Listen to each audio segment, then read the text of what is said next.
నమస్తే, welcome to Abhinav Bharat. గడిచిన ఎన్నికల్లో కూటమి దెబ్బకు అధికార పార్టీలో పెద్ద నాయకులు, మంత్రులు దారుణ ఓటమిని ఎదుర్కొన్నారు.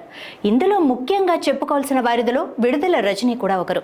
ఈమె జగన్ కేబినెట్లో మంత్రిగా కూడా బాధ్యతలు చేపట్టి వైద్య ఆరోగ్య శాఖను నిర్వహించారు. అయితే మంత్రి పదవి అడ్డుపెట్టుకొని రజని పలు అక్రమాలు కూడా చేశారన్న వార్తలు గతంలోనే వినిపించాయి.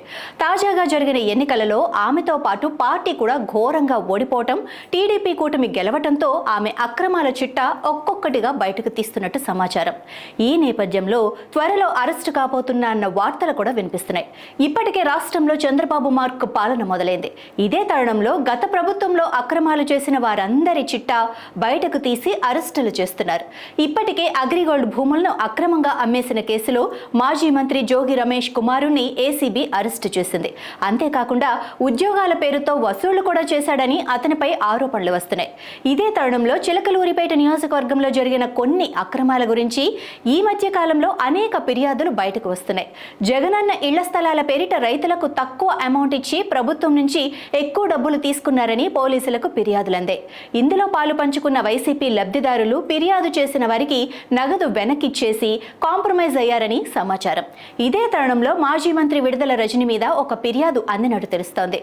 విడుదల రజని అనుచరులు నియోజకవర్గంలో కొంతమంది క్రషర్ యజమానుల దగ్గరకు వెళ్లి డబ్బులు డిమాండ్ చేసినట్టు అధికారులను అడ్డుగా పెట్టుకుని అక్రమంగా క్రషర్లు నడుపుతున్నారని, 50 కోట్ల ఫైన్ వేస్తామని బెదిరించి 2 కోట్లకు పైగా డబ్బులు వసూలు చేశారని తెలుస్తోంది. ప్రస్తుతం ఆ యజమానులంతా ఏకమై రజని అనుచరులపై ఫిర్యాదు చేసినట్టు సమాచారం. అయితే గతంలో వైసీపీ నాయకుడిగా ఉన్న మల్లెల రాజేష్ దగ్గర విడుదల రజని కొంత డబ్బు తీసుకున్నారట.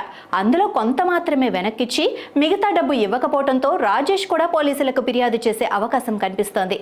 ఇవే కాకుండా చాలా కేసులు విడుదల రజని చుట్టూనే తిరుగుతున్నాయి.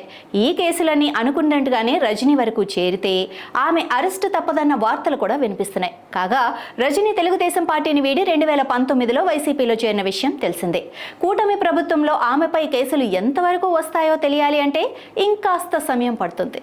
నాయకులారా, మీ పనితనం మీ అధినాయకులకు తెలియజేయాలనుకుంటున్నారు. ప్రజలారా, మీ సమస్యలను మీ నాయకులకు తెలియజేయాలనుకుంటున్నారు. ప్రజా సమస్యల పరిష్కార వేదిక మీ అభినవ్ భారత్.